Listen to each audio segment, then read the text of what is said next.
ప్రేక్షకులకి నమస్కారం. గోపురానికి స్వాగతం.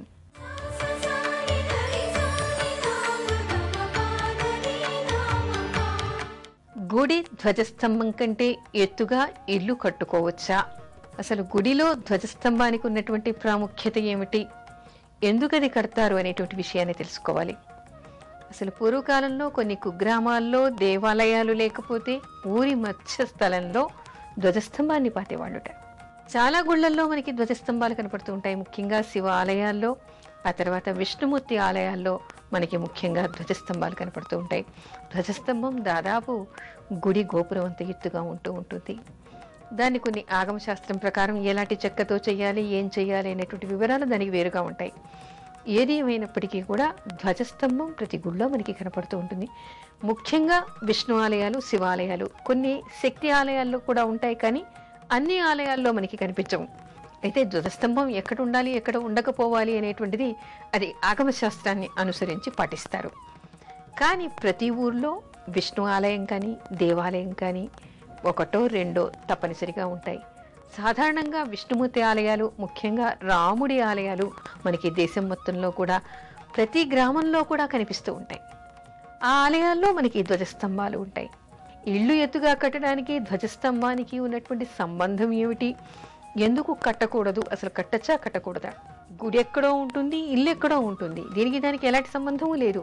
అంటే గుడి కంటే ఎత్తుగా ఇల్లు ఉండకూడదు, తప్పు అని చెప్పేసి భావిస్తున్నామా? అది కాదు.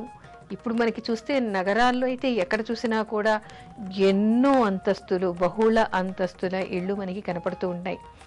ఆ దగ్గరే ఉన్నటువంటి గుళ్ళల్లో ధ్వజస్తంభాలు కూడా మనకి కనపడుతూ ఉంటాయి. మరి వారెందుకు ఇవన్నీ పాటించటం లేదు?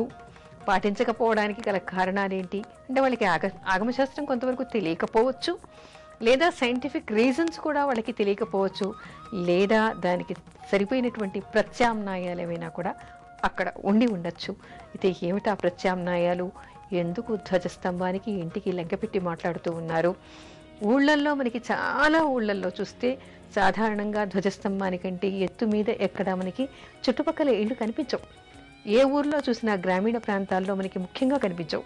ఇవన్నీ వచ్చి ఇక్కడ మనకి నగర ప్రాంతాల్లో మాత్రమే బహుళ అంతస్తుల ఇళ్ళు మనకి కనపడుతూ ఉంటాయి. అయితే దేవాలయ ధ్వజస్తంభానికంటే ఇది ఎందుకు ఎక్కువగా ఉండకూడదు అనే దానికి సైంటిఫిక్ రీజన్ ఉంది. అదేమిటంటే పిడుగులు పడకుండా కాపాడేటువంటి శక్తి ఈ ధ్వజస్తంభానికి ఉందిట. అయితే ఇల్లు దీనికంటే ఎక్కువ ఎత్తుగా ఉందనుకోండి, ఆ ఇంటి మీద పడేటువంటి అవకాశం ఉంటుంది. కాబట్టి ఇళ్ళు ఏవి కూడా ధ్వజస్తంభానికంటే ఎత్తు మీద కట్టుకోకూడదు అనేటువంటి విషయాన్ని చెప్తారు. అంటే ఇక్కడ మనకు అర్థమయ్యేటువంటిది ఏమిటిది, కేవలం ధ్వజస్తంభం అనేటువంటిది గుడిలో ఆగమశాస్త్ర రీత్యా చేసేటువంటి ఉత్సవాల కోసం, ధ్వజారోహణ కోసం మాత్రమే కాదు, గుడిలో దేవుడికి ఎదురుగా దిష్టి తగలకుండా ఉండడానికి పెట్టేది మాత్రమే కాదు, దీనికి సైంటిఫిక్ రీజన్ కూడా ఉంది. కాబట్టి ఈ గుడిలో ఉండేటువంటి ధ్వజస్తంభం ఊరిలో పిడుగులు పడకుండా కాపాడుతుంది, అందుకని చెప్పేసి దీన్ని కడతారు. కాబట్టి దీనికంటే ఎత్తు మీద ఏదైనా ఉన్నప్పుడు దానిలో ఉన్నటువంటి శక్తి తగ్గి ఆ ఇళ్ల మీద కూడా పిడుగులు పడేటువంటి అవకాశం ఉంటుంది. కాబట్టి ఇళ్ళు ఎత్తుగా కట్టుకోకూడదు అనేటువంటి విషయాన్ని చెప్తారు. చాలా మంది మరో ప్రశ్న అడగవచ్చు. వివేకవంతులు, మేధావులకి ఇలాంటి ప్రశ్న తప్పకుండా వస్తుంది. ఏమిటండి, నగరాల్లో ఉన్నాయి, తర్వాత దేశ విదేశాల్లో పాశ్చాత్యులు కూడా చాలా బహుళ అంతస్తులు, అంటే ఇప్పుడు అమెరికా లాంటి దేశాలు తీసుకుంటే మనకి 100-132 అంతస్తుల బిల్డింగులు కూడా మనకి కనపడుతూ ఉంటాయి. అలాంటి ఇళ్ల మీద మరి పడటం లేదా, వీటికి ఎందుకు వీళ్ళు ప్రత్యామ్నాయాలు ఏమైనా ఉన్నాయా అంటారు. మరి నగరాల్లో ఏర్పాటు చేసినప్పుడు దానికి సరిపోయినటువంటి ప్రత్యామ్నాయాలు కూడా ఉంటాయి. అందుకని చెప్పేసి అక్కడ భయపడాల్సినటువంటి అవసరం లేదు. కానీ ఏదైనా ఊర్లో అలాంటి ప్రత్యామ్నాయాలు లేనటువంటి చోట మనం ఇల్లు కడుతున్నామంటే ఆ దగ్గర ఉన్నటువంటి గుడి ధ్వజస్తంభం ఎత్తు కంటే ఎత్తుగా ఇల్లు కట్టుకోకపోవడం వలన ఆ ఇంటికి, ఆ చుట్టుపక్కల వాళ్ళకి కూడా మేలు జరిగేటువంటి అవకాశం ఉంటుంది. ఎందుకంటే ఒక దగ్గర ఒక ఇంటి మీద పిడుగు పడింది అంటే ఆ ఇల్లు ధ్వంసం అవటమే కాకుండా ఆ చుట్టుపక్కల ప్రాంతం కూడా దెబ్బతింటుంది, పట్టాయిలు అవ్వకుండా ఉంటుంది, అక్కడ మళ్ళీ ఏం కట్టుకోకుండా ఉంటుంది, ఎంతో మందికి ప్రాణాపాయం కూడా కలిగేటువంటి అవకాశం ఉంటుంది. అందుకని ఊళ్ళల్లో ఇళ్ళు కట్టుకునే వాళ్ళు ఈ పిడుగులు పడకుండా ఉండేటువంటి ప్రత్యామ్నాయాలు లేనటువంటి చోట ఇల్లు కట్టుకోవాలి అన్నప్పుడు దగ్గరలో ఉన్నటువంటి గుడిలో ధ్వజస్తంభం కంటే ఎత్తుగా ఇల్లు కట్టుకోకపోవడం వల్ల వాళ్ళకి ఎక్కువగా మేలు జరుగుతుంది అని మనం చెప్పుకోవచ్చు. గుడిలో నిద్ర ఎందుకు చేస్తారు? మనకి మన భారతదేశంలో చాలా దేవాలయాల్లో చాలా ప్రాంతాల్లో గుడిలో నిద్ర చేసేటువంటి అలవాటు ఉంటుంది. అసలు గుడిలో నిద్ర ఎందుకు చేయాలండి? ఇళ్ళున్నాయి కదా, గుళ్ళో ఎందుకు నిద్రపోవాలి? కొన్ని కొన్ని ప్రాంతాల్లో కొన్ని దేవాలయాల్లో ఆ ఊరికి వెళ్ళినా హోటల్లో రూమ్ తీసుకుని అన్నీ పెట్టాబేడ అక్కడ పెట్టి గుడికి వచ్చి నిద్ర చేస్తూ ఉంటారు. అసలు ఈ గుడిలో నిద్ర చెయ్యాలి అనేటువంటి అలవాటు ఎందుకు వచ్చింది? ఈ సాంప్రదాయం ఎందుకు వచ్చింది? మనకి ఎన్నో కారణాలు, ఎన్నో కోణాలు కనిపిస్తాయి. అదేమిటి అంటే చాలా కారణాలు వీటి వెనుక ఉన్నాయి. ఒకటి ఏమిటంటే కొన్ని ఆంజనేయ స్వామి దేవాలయాలు ఉంటాయి, తర్వాత దత్తాత్రేయ స్వామి పీఠాలు దేవాలయాలు మనకి కనిపిస్తాయి మన దేశంలో. అయితే ఇలాంటి చోట్ల ఎక్కడెక్కడి నుంచో మారుమూల ప్రాంతాల నుంచి వచ్చి అక్కడ నిద్ర చేస్తారు. దీనికి కారణం ఏమిటంటే దత్తాత్రేయ స్వామికి, ఆంజనేయ స్వామికి కూడా భూత ప్రేత పిశాచాల నుంచి, భయం నుంచి తప్పించేటువంటి శక్తి ఉంది అనేటువంటి నమ్మకంతో వాళ్ళకి ఏదో భయాలు వేస్తూ ఉన్నాయి, ఏదో భూతాలు ఉన్నాయి, దయ్యాలున్నాయి, ఇలాంటి పీడలన్నీ పోవాలి. కొంతమందికి ఏమిటంటే పిచ్చి కూడా ఉంటుంది. పిచ్చి అంటే ట్రాన్స్లో ఉన్నట్టుగా ఉండి వాళ్ళకి మనం ఒంటి మీద స్పృహ లేకుండా ఏదేదో మాట్లాడేస్తూ ఉంటారు, పిచ్చి కళలు చేస్తూ ఉంటారు. అయితే నిజానికి వాళ్ళ మైండ్ ఎదగలేదని కానీ, సరైన పద్ధతిలో లేదని కానీ ఆలోచించకుండా మరికొంతమంది ఏమిటంటే ఏదో భూతం వచ్చిందని, దయ్యం పట్టిందని చెప్పేసి భయంతో తీసుకొచ్చి ఈ దేవాలయాల్లో నిద్ర చేయిస్తూ ఉంటారు. అది పక్కన పెడితే మరికొన్ని దేవాలయాల్లో ఏమిటంటే ఊళ్ళల్లో, గ్రామీణ ప్రాంతాల్లో మనకి బాగా కనిపించేటువంటి అలవాటు ఏమిటంటే ఎవరింట్లో అయినా ఎవరైనా పెద్దలు చనిపోయినప్పుడు ఆ సూతకం రోజులు అంటే మైల రోజులు పోయిన తర్వాత, శుద్ధి పుణ్యవాచనం చేసిన తర్వాత గుడిలో నిద్ర చేసి వస్తారు. ఎవరు కర్మ చేసినటువంటి వాళ్ళంతా కూడా వెళ్ళి ఆ గుడిలో నిద్ర చేసి ఆ తర్వాత మళ్ళీ ఇంటికి వచ్చి పడుకుంటారు. ఆ ఇంటి ఆడపిల్లలు కూడా మళ్ళీ అత్తవారింటికి వెళ్లే ముందు ఏం చేస్తారంటే అయితే చుట్టుపక్కల ఇళ్లల్లో నిద్ర చేస్తారు. అది కానప్పుడు ఏమిటంటే వెళ్ళి గుడిలో నిద్ర చేసి ఆ తర్వాత మాత్రమే వారి వారి ఇళ్లకు వెళ్ళేటువంటి అలవాటు మనకి చాలా ప్రాంతాల్లో, చాలా ఇళ్లల్లో మనకి సాంప్రదాయంగా కనపడుతోంది. అయితే మరో కోణంలో ఏమిటంటే మనకి బాసర సరస్వతి దేవాలయంలో కానీ, తర్వాత విజయవాడ కనకదుర్గ దేవాలయంలో, ఇలా కొన్ని దేవాలయాల్లో ఏమిటంటే గుడిలో అమ్మవారి దగ్గర నిద్ర చేయటం వల్ల భద్రత వస్తుందని, ఆ తర్వాత ఏమిటంటే సరస్వతి దేవాలయంలో నిద్ర చేయటం వల్ల రాత్రిపూట అమ్మవారు అందరి తల మీద చేయి పెట్టి ఆశీర్వచనం చేస్తుంది కాబట్టి అక్కడ నిద్ర చేసిన వాళ్ళకి బాగా చదువు వస్తుందని, మేధాశక్తి పెరుగుతుంది అనేటువంటి భావనతో ఇలాంటి చోట్ల నిద్ర చేస్తూ ఉంటారు. అయితే కొంతమంది ఏం చేస్తారంటే ఏదైనా ఆపద వచ్చినప్పుడు మొక్కుతూ ఉంటారు అమ్మవారికి, లేదా వాళ్ళ ఇష్టదైవానికి. నేను వచ్చి 3 రోజులు అక్కడ నిద్ర చేస్తాను, ఆ పిల్లల్ని కానీ ఎవరికి ఆపద వచ్చిందో వాళ్ళతో సహా వచ్చి అక్కడ మేము 3 రోజులు నిద్ర చేస్తాము, 9 రోజులు నిద్ర చేస్తాము, 10 రోజులు దీక్ష చేస్తామని ఇలా మొక్కుకుంటూ ఉంటారు. అలాంటి కారణం వల్ల వాళ్ళ ఆపద తీరిన తర్వాత ఎవరికి ఆపద వచ్చిందో ఆ వ్యక్తిని తీసుకెళ్ళి అక్కడ నిద్ర చేయటం అనేటువంటి అలవాటు మనకి కనిపిస్తుంది. ఇక్కడ చెప్పుకొచ్చేటువంటి ముఖ్యమైనటువంటి విషయం ఏమిటంటే చాలామందికి అయితే ప్రసిద్ధ దేవాలయాల్లో ఇప్పుడు కొన్ని చోట్ల గాణగాపూర్ లాంటిది దత్తపీఠం ఉంది. ఆ తర్వాత కొన్ని చోట్ల ఆంజనేయ స్వామి దేవాలయాలు కూడా చాలా ప్రసిద్ధిగాంచినటువంటి దేవాలయాలు ఉన్నాయి. అలాంటి చోట్ల నిజంగా కూడా కొంతమందికి వ్యాధి నివారణ జరిగిందని కొన్ని శివాలయాల్లో కూడా మనకి కనిపిస్తోంది. ఏమిటంటే ఏదైనా వ్యాధి నివారణ కోసం అక్కడ ఉన్నటువంటి తీర్థంలో స్నానం చేసి అక్కడ 40 రోజులు నిద్ర చేయటం వల్ల వాళ్ళ వ్యాధి నివారణ అవుతుందనేటువంటి నమ్మకంతో కూడా వచ్చి ఆ గుళ్ళల్లో నిద్ర చేస్తూ ఉంటారు.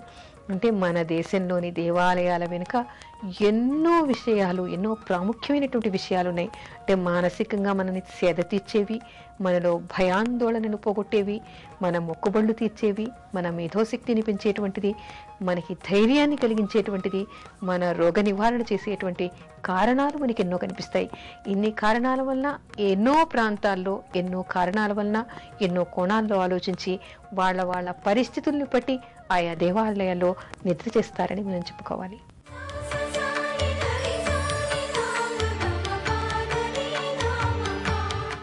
గుడి మెట్లకు ఎందుకు పూజ చేస్తారు? మన దేశంలో, ముఖ్యంగా మన ఆంధ్రదేశంలో చాలా దేవాలయాలు కొండల మీద ఉంటాయి. ఆ కొండలకి ఎన్నో మెట్లు ఉంటాయి. మనం మెట్లెక్కుతూ ఉంటే కనిపిస్తూ ఉంటుంది, ప్రతి మెట్టుకి పసుపు రాచి, గంధం రాచి, కుంకుమ పసుపు బొట్లు పెట్టి కనిపిస్తూ ఉంటాయి. చాలామంది మెట్ల పూజ చేస్తూ ఉంటారు. మెట్ల పూజ చేయడానికి అమ్మవారికి మొక్కుకుంటూ ఉంటారు, ఆ దేవుడికి మొక్కుకుంటూ ఉంటారు. విజయవాడ కనకదుర్గ దేవాలయంలో, ఆ తర్వాత ఏలూరులో వెంకటేశ్వర స్వామి చిన్న తిరుపతి దేవస్థానంలో, ఆ తర్వాత అన్నవరం సత్యనారాయణ స్వామి దేవాలయంలో, ఇలా చెప్తూ పోతే మనకి బోల్డని దేవాలయాలు కనిపిస్తూ ఉంటాయి. అక్కడ ఉండేటువంటి వాళ్ళు, అంటే ఆ ప్రాంతం మీద, ఆ దేవుడి మీద నమ్మకం ఉన్నటువంటి వాళ్ళు, ఆ దేవుడు ఆరాధ్య దైవంగా ఉన్నటువంటి వాళ్ళు చాలామంది ఆపద రాగానే అమ్మాయికి పెళ్లి కాలేదని, చదువు రాలేదని, పిల్లలు పుట్టలేదని, ఇల్లు కట్టుకోలేదని, రోగం తగ్గాలని, ఇలా రకరకాల కారణాల మొక్కుబడి చేసి అది తగ్గిన తర్వాత నీ మెట్టకి మేము పూజ చేస్తాము అని చెప్పేసి మొక్కుకుంటారు. మొక్కుకొని అన్ని మెట్లని కడిగి తుడిచి చక్కగా ఒక్కో మెట్టికి కూడా వాళ్ళు పసుపు రాచి, కుంకం రాచి, హారతిచ్చి మరో మెట్టు ఎక్కుతూ ఉంటారు.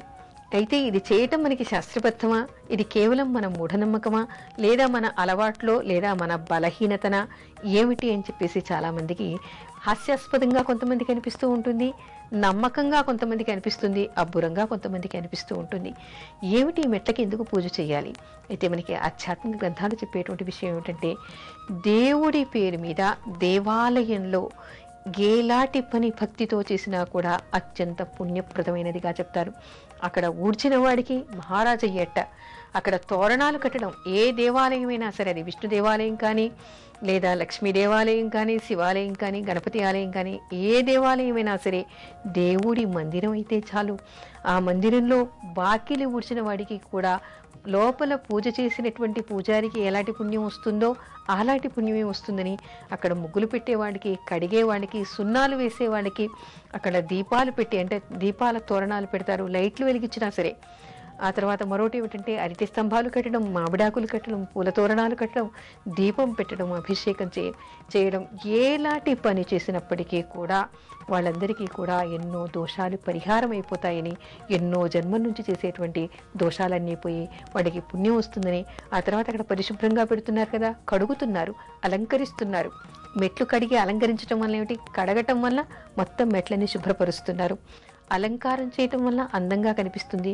చూసే వాళ్ళందరికీ కూడా ఒక భక్తిభావం ఏర్పడుతుంది.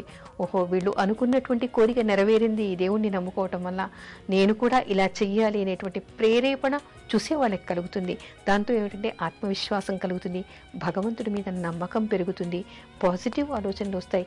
తనకి కాదనుకున్న పని నేను కూడా ఇలా చేస్తే బాగుండు, నేను చేయటం వల్ల నాకు కూడా ఈ పని నెరవేరుతుందేమో, నేను కూడా ఇలాగే చేస్తాను అనేటువంటి పాజిటివ్ ఆలోచనకి ఇది దారి తీసేటువంటి అవకాశం ఉంటుంది.